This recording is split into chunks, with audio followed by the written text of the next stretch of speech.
So is there really a quality difference between the Sony A7 IV and the Sony A7C Mark II? Today, we're gonna find out. See, I've had the Sony A7 IV since it first came out. I did a pre-order of it and got it literally as soon as it started shipping out. Now, fast forward to 2024, I do have the Sony A7C Mark II that I've been using a little bit more for a condensed setup whenever I wanna have a camera that has good video and photos because it's essentially a baby A7 IV. And now you're probably wondering, well, is there that much of a difference when it comes down to the quality of video and photos between these cameras? Because there has to be a gimmick on these cameras because you're having to give up something when it comes down to condensing down to a smaller body. At least that's what we think, correct? For me personally, I've loved using both cameras. They all serve their purpose for my needs when it comes down to photo and video.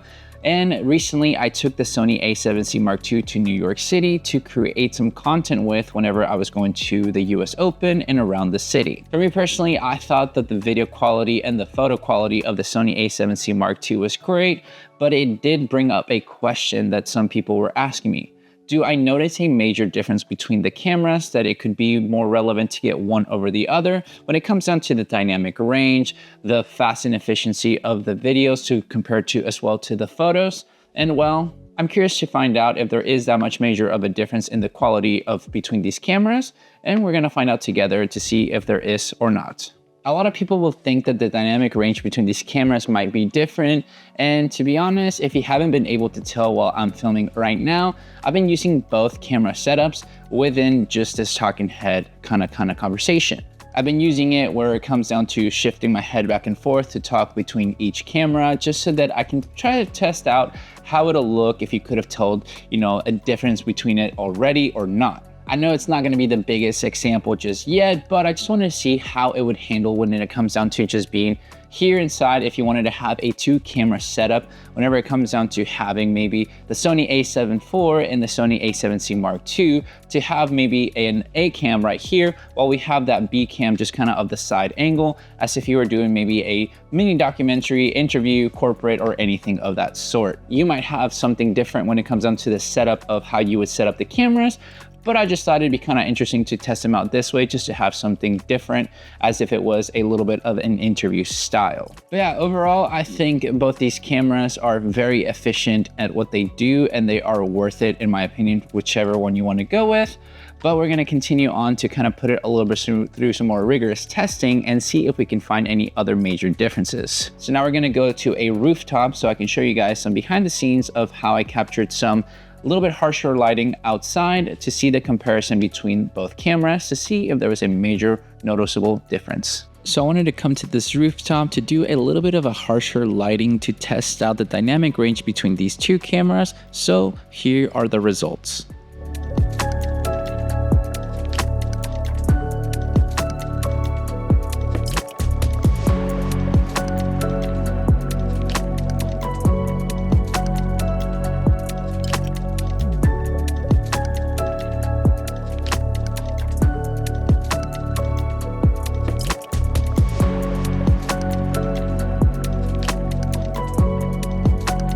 So right here is having to do a little bit of a dynamic range kind of test as well, to have a little bit of the darkness surrounding it while the nice light is kind of hitting us from over here.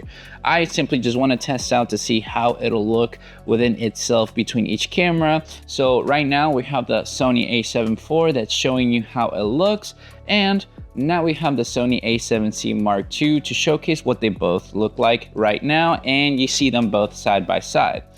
I don't know if you see a noticeable difference right now. I can't really tell just yet because obviously I'm not behind the editing monitor just yet, but you get to see the footage beforehand so that you can see if it's anything noticeable in the quality of differences. Maybe the major difference will be is that I have to use 2 different lenses because sadly I don't have 2 of the same lenses.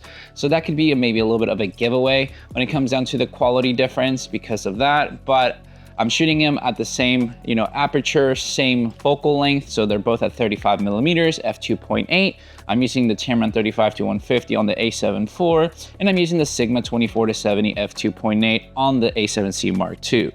So can you tell a major difference? I don't know. You will know more before me. So now we're outside, just kind of testing it out with not the most flattering light, but that way you can see a little bit of, light coming through with some shadows and everything outside as I'm just hanging out in my backyard.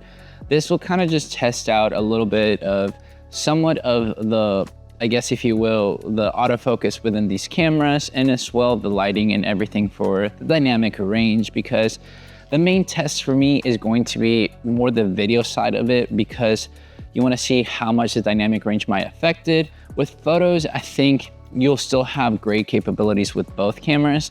The difference might be the updated kind of more autofocus on the A7C Mark II that they have when it comes down to the more AI-based, having different types of modes now with, you have the trains, you have the planes, you have the car kind of scenarios that they don't have with the Sony A7 IV. A7 IV has more of the human, the bird, and the animal kind of style. So if that matters much to you for the difference of it, you might have to consider the A7C Mark II when it comes down to that. But if you're not really caring when it comes down to having a little bit of those extra specs, but you want to have a little bit of a bigger body than the smaller compact body, the A7 IV might be for you. But at the end of the day, if you like the A7C Mark II, which is right here, I did do a video about adding that base plate to keep that pinky on the camera a lot easier, and it does make it feel a lot nicer. So if you want to have a smaller compact body that fits the hand still, because you add that little $30 plate, well, then there you go. That's a better alternative. Now, if you do really need a little bit extra grip because your hand's a lot bigger, and you also want to have some SD card slots that has 2 good ones in there, well, the A7 IV might be for you. But that's just kind of more the specs related kind of things that I like to sprinkle here and there, because it's not as important as the quality performance, because to be honest, with both of them, you're going to have great SD card readout anyway, because I haven't had any issue with the 1 card slot to the 2 card slots. So do that with what you will. So for photos, I'm going to show you some examples that I've taken with both cameras here shortly, that I've just taken separately, that you don't have to obviously compare side to side, but I will take some side to side photos indoors so you can see a little bit of an idea when it comes down to the photo quality of both. And to be honest, when it comes down to photos in most cameras, you're not going to see a creatively difference between them both, to be honest, in my honest opinion, because apparently I'm saying honestly a lot. So yeah, because I'm that honest. Just keep in mind that in reality, photos have just come a long ways with most cameras, that you're going to be fine. The difference between both cameras in quality when it comes down to the sensor and everything, it's not going to be majorly different, because guess what? They're the same sensor. The main difference might be like I think the curtain of the shutter of the A7 IV is more mechanical than the one on the A7C Mark II. So that's something to keep in mind. But here are some examples that I've taken with both, and you'll see the perspective, which one is which, so that you can see a little bit more of that.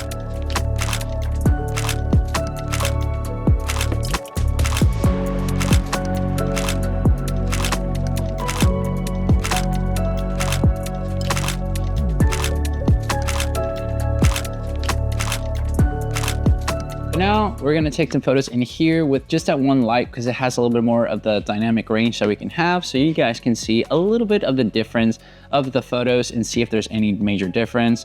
Mainly, I'm going to use the same lens on both, so that way there's no differences whatsoever. So that way it can be as similar as possible with the same settings, same everything. The only difference might be is that the light might change, but I'm gonna try to do it as fast as possible so that does not happen. So let's get that example for you guys.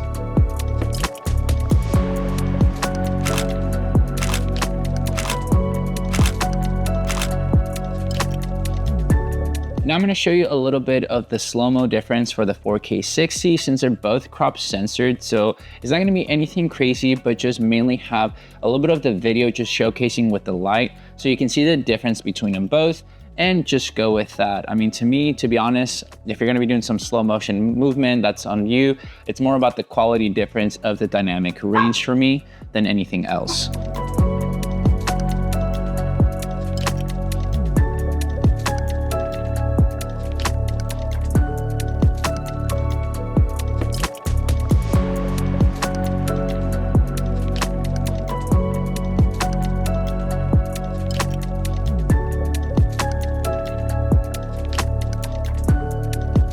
that's everything that it is when it comes down to the footage between these, two cameras and the photo quality difference. If there is a difference, I mean, it all really depends on what you kind of want to have. I don't think you're gonna find too much difference when it comes down to nitpicking, dynamic range, a little bit of this, a little bit of that. They both are going to perform very well. Some people kind of believe that because it's a smaller body on the Sony A7C Mark II, there's going to be lesser dynamic range. But to be honest, I don't really see it. I don't really care for it. I'm not that nitpicky when it comes down to that. I'm doing this video more for you so that you can have something to maybe ease your mind if you're trying to choose between either of these two cameras. It really is just going to depend on your budget, the size and everything. But if it gives you a little bit more peace of mind when it comes down to choosing the Sony A7C Mark II or the Sony A7 IV for your video needs, because maybe you're going to want to do a hybrid setup, well, I'm glad that, you found this video and hopefully it will help you out. For a photo of either of these cameras, like I said, it's hard to not have a good, camera for photo nowadays. So I think it's more what just kind of picks off your list or anything. You're gonna have more kind of focus type of settings with this camera rather than with this one. You have just more the animal, bird, and then you have the human kind of scenario for the A7 IV, rather than in the A7C Mark II. You'll have the same ones, but then you have insect, then you have like, I think it's like car or train, plane, and whatever other ones that they have with it, which, I mean, if you really need that much to focus on something, I guess go with this one. For me personally, I don't really have a favorite when it comes down to either of them. It's just really what I need in that moment. Sometimes I want to have a smaller condensed setup. Sometimes I want to have a full setup, and that's fine with me. It's just, that's the reason why I got both of them, because it works out for my needs. I used this at the US Open. It worked amazingly. I was able to have something compact, even with the 50-300 by Tamron. It felt good in the hand and I loved it. With, using my A7 IV, I love using it with the 35-150 and things of that sort, whether I'm traveling or here or doing any photo shoots that I need to do. So like I said, it's just going to be more a personal preference. So now when it comes down to choosing the camera, which one would you choose and why? Would you go more with the camera that has a little bit bigger body with a little bit less specs, but because you have the dual SD card slot, you feel like it'll be more professional? Maybe the EVF is nicer for you because that's what you're after? Or are you gonna go with the more condensed setup because it has more updated things like the, in-camera custom LUTs that you can see how the footage will look. You have a little bit more updated autofocus and that sort, and a more compact body, but you're giving up a little bit more of the pro features, like a lot more customization within the camera, the dual SD card slot, and a better EVF that, that A7 IV has over the A7C Mark II. Because as much as you might think the EVF, some people really love it, and that's one of the reasons why they don't go for the A7C Mark II. The A7 IV has a little bit more comfort into it, but the Sony A7C Mark II does work wonders. I used it myself and I didn't have any issues whatsoever. So let me know down below your answer to that question to see which one would you pick and why. I would love to know your answer on that. But with all that said and done, guys, thank you so much for watching this video. Make sure to like and subscribe, share this video with a friend. I'll catch you guys in the next one. See ya.